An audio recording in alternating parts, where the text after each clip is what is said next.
Our final speaker for this afternoon is Belinda Drew, who is the CEO of Foresters Community Finance Limited. She's a financer and fund manager with a social focus. Belinda has more than 15 years' experience in the non-profit and social enterprise sectors in Australia, combined with many years' experience in the fields of finance and investment. Bringing these skills and insights together, Belinda is committed to the development of a social capital market in Australia that increases the resources we have to solve social issues. Belinda also has 3 children between the ages of 6 and 12, and she loves cooking and spending time at home with family and friends. Please welcome Belinda Drew. Thank you to Sasha and the rest of her team for the opportunity to speak this afternoon. I was just joking before. Joanne said she was standing in the way of afternoon tea, and I'm standing in the way of you going home or having a drink or whatever. I've got some bad news though. Apparently the drinks aren't on, and I've been allocated an extra half an hour. Is everybody keen? No? Okay. Just before I start, the introduction, obviously the company that I work for operates in the field of community finance and social investment. It's not what I was going to focus on this afternoon, but the question of money and where you get money from to grow your business or to expand your social enterprise or increase what your non-profit does is always a topic of interest. Can I see a show of hands, anyone who'd like me to sort of spend 5 minutes talking about that maybe at the end, or leave a bit more time for questions? Yeah? Okay, I'll do that. So my presentation isn't so long, I should be able to go through it reasonably quickly. I guess the other thing I just wanted to take the public opportunity to say to all my co-speakers this afternoon is what an amazing collection of stories we've heard, and then also to say that often you all get to sit out there listening to the talking heads, and I'm sure that during the breaks and in the conversations you've heard amazing stories from each other as well, and these conferences are so important for that. So I won't give you too much background, Foresters, but basically, as the introduction said, we are a financier and fund manager with a social, environmental and cultural focus. We have a very, very long history dating back through the Friendly Society movement in Australia. The company was incorporated in Queensland in 1852.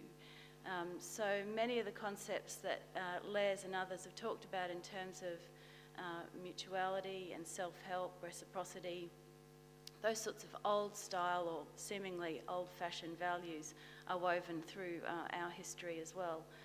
I'll talk in a little while about the reason why I've approached my presentation the way I have, and because I come from an organisation that makes assessments all the time about making loans, I'm going to use the idea of a balance sheet to explore what community asset building is all about, and how you can use that idea then to think about how you leverage the resources that in communities, and give you a few examples.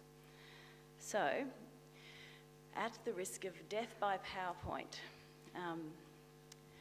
what we're really on about is what's called intermediation, and we've heard that word tossed around a couple of times today. So we take a look at the needs of the social, environmental or cultural sectors, and then we say, how can we find capital in the markets? And when I say the markets, I mean from private investors, institutions, and make that work. So this is really, in our world, the story of intermediation, and really, the central idea is money with meaning. So I just turned. So, a balance sheet. Hands up. Who knows what a balance sheet is all about? Who can confidently say they understand what a balance sheet is for? Who feels less confident? Yep. Oh, you're doing well, actually. I might have a bunch of smutty pants on my hands. So a balance sheet basically records assets and liabilities, and in the end, once you've taken the liabilities from the assets, you end up with your equity. So it's expressed in terms of assets minus liabilities equaling equity. So what I wanted to try to do this afternoon is transpose that idea to resources in communities. One of the things that we do and have done a lot of in the Australian context, maybe even more so than in places like the UK and the US, is look outside our own communities for the resources that we need to solve the problems that we see around us. And a really good example of that is our inclination to get so far in a conversation about a problem and then go and seek a government grant, or perhaps even a philanthropic grant to solve that problem. Now, I'm not saying that's bad or wrong. It's clearly been an incredibly important part of solving social and community problems in our recent history.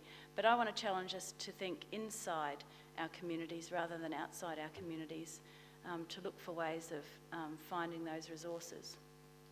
So, I don't know if you can see it very well there, but that little squiggly set of lines there is actually a map of the northern rivers. So, part of what I'm suggesting to you all, I guess, is that central to these sorts of ideas are places. These are really place-based strategies. They are located in communities that are defined either by their issues or their geography or a range of other factors. And then around us in our community, we have things like cash, money. Now, I'm using really simple words to describe this, but that money is found in all sorts of places. It's found in our local governments, it's found in our local community organisations, it's found in our local fundraising, in our business chambers of commerce, in the pockets of private citizens who are engaged in philanthropy.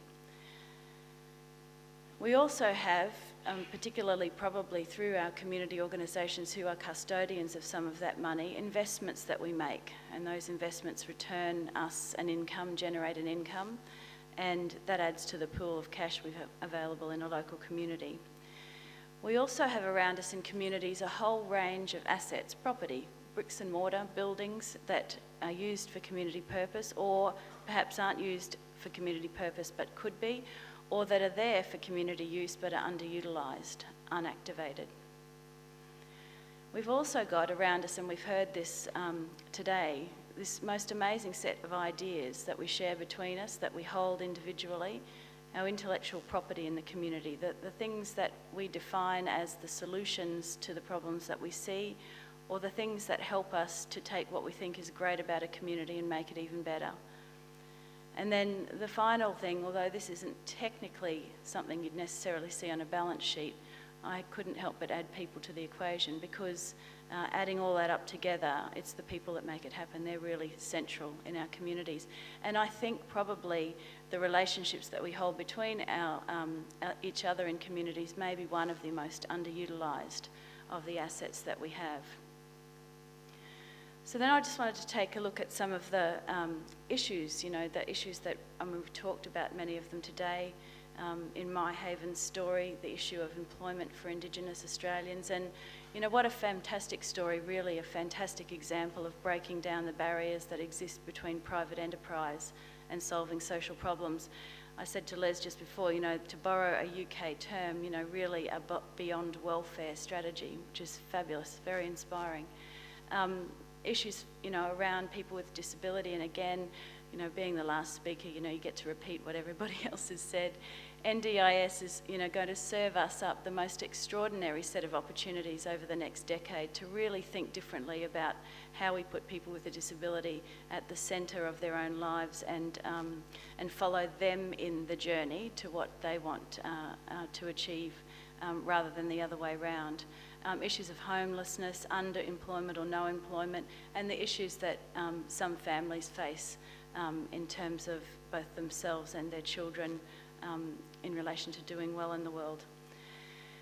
And then, some of the stuff that sits around that. These issues are complex and they're interrelated, and I think, Joanne talked to us about some of the social enterprises that she's been looking at, and really you can hear in those stories how the solutions they're coming up with are responsive to those complex and interrelated issues, that some of it is historical and multi-generational, that it is actually embedded in structures that work to create that disadvantage, and that, we're hearing this all the time. There are increasing costs associated with solving those problems, and that the problems just aren't going away. And what does that lead to? That leads generally to a whole raft of different examples of social and economic exclusion, in our communities, of which I think we can all collectively agree it doesn't sit comfortably, not at least with the people in this room. So, I didn't want to use the term liability while I had that previous slide up, because I'd have to say that although I was pretty chuffed with my community balance sheet idea, I felt very, very uncomfortable calling people liabilities. So I've got past that slide before I use the word on purpose. But really, I guess, central to my argument to you this afternoon is that all the resources and strengths that we have in a community, our community assets, are depleted by the sorts of challenges that we face in those communities, and leave us with, a balancing factor, which is really our equity. That idea helping us to understand the value of our community and its underutilised assets. So my call to you, I guess, this afternoon is to think about ways that in a community like this, where actually geography defines you so well, and where it's very obvious by spending time here that there are really unique characteristics of the area, that analysing what community assets are here and that are underutilised can really help us in the journey of developing social enterprises. So I just wanted to sort of end on this, I guess, a bit of a summary around what the role of social enterprise is in this context. So if we make an analysis of the resources that we have and we turn our mind to social enterprise development and ask ourselves why we should do this, I go back to the statement I made before, centrally because it represents a beyond welfare approach. Now, I think that kind of terminology is important because it's not a new approach, and again, we've heard that over and over today. This is an old model being re-enlivened in many ways, probably over a cycle of time rather than on a linear path. So really it represents getting beyond welfare, getting beyond traditional charitable models of response, that it employs the tools of business, but it's not business as we know it. And the stories we've heard today, again, My Haven is absolutely demonstrative of that. It's business, but it's not as we know it. It sounds like Star Trek. Is that Star Trek or something else? And still, although we're using the tools of business, vision and mission is central. A connection, a heartfelt connection to the change that we're trying to make is absolutely critical. It may, I say it may, it will require unusual alliances, new skills and new ways of thinking. Centrally, probably really the definition of innovation. And careful investment by mobilising community assets, by taking the things that we have within our community, identifying the value of that, and in fact leveraging that with what we have outside us. So really what we're doing is breaking down this old idea that we define a problem and we find the solution outside ourselves. We define the problem, we define the resources that we have, and then we take those resources forward and leverage them in a way that grows the resource pie. So just to finish, these are not very defined examples, and I'm absolutely certain we've heard better, more concrete examples today, but I just wanted to run through a couple. In the work that we do, we're making investments on a weekly basis in social enterprises, and some of those social enterprises have got a clever idea and they're leveraging that idea to extend mission and vision. So Les talked earlier about social benefit bonds, and one of the recent investments we made was to a smaller non-profit, a loan. It's not a bond, but it's centrally the same. It's a loan, and the purpose of the loan is for them to extend their service delivery model into a fee-for-service space. And they're successfully doing that and extending the value of the vision and mission of their organisation.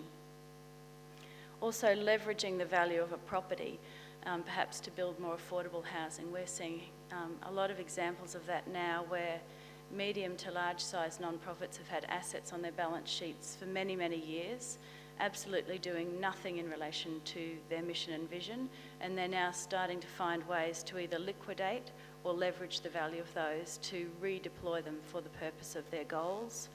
repurposing a community facility to provide a training centre to create employment for people. There's some great examples of that going on. Creating a consortia of organisations that uses the combined skills of its people to solve problems in a new way, and using cash to invest in equipment that supports the employment of people with a disability in an existing community business. So again, I've not made those so concrete by going through the ideas in detail, but these are the sorts of things we've heard a lot about today and are seeing emerge as the old boundaries break down, new relationships and new ideas come together and form new ways of responding. So that brings me to the end. I did say, how did I go on time? Can someone tell me? I got no time left? 5, okay. So rather than spend too much time in the sort of money part, because we have heard a little bit this afternoon about social benefit bonds, and many of you will know about the federal government's initiative around the social enterprise development and investment funds, of which Forest is one of the managers of those funds, alongside Social Ventures Australia and Social Enterprise Finance Australia. Many of you will know those organisations as well. So maybe rather than spend time banging you over the head with all the technical stuff, I might just hand back and open it up for questions. If people have got particular questions they want to know about finance and how it works for social enterprises, then they can ask away. Thank you. It seems that today that a lot of socially responsible investors aren't satisfied with the offerings of the socially responsible funds management industry and an emphasis on still investing in listed equities. How do you think organisations like Foresters and other social venture organisations can effectively tap into those needs that aren't being satisfied by the more conventional socially responsible investment industry, who next week, by the way, are having their annual conference? Might be an interesting question for someone to ask there. Yeah, absolutely. Yes, well, I've got colleagues who'll be at that conference. I think it's a really interesting question, and I think part of it lies in this room, that as we see the rise of social enterprise and people develop, I guess, a level of comfort about the idea of using the mechanisms of finance and investment in a social setting, then that starts to kind of mainstream the ideas. So that's really valuable, because when you're trying to convince an investor to invest, as we often do, the more unusual, the more explanation you have to give, the more talking you have to do about it, justifying it, the worse outcome you're likely to get. So anything that mainstreams the ideas is really valuable. The other thing I think that's really important is that people start to hear the stories of social enterprise in the mainstream media. So Kathy's example on the 7:30 report, those sorts of stories are enormously valuable. Radio National at the moment, Geraldine Doog has got a program running over 5 weeks. The 4th of those will be run tomorrow, if you want to listen to her program, and that's been running on with a focus on impact investment. So again, that mainstreams the ideas.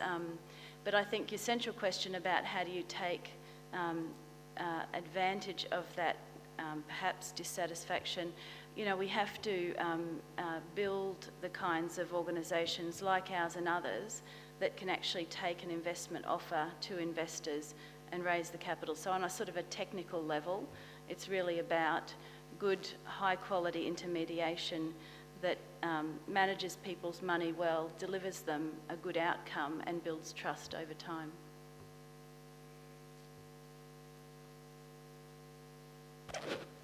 Who else has got a question?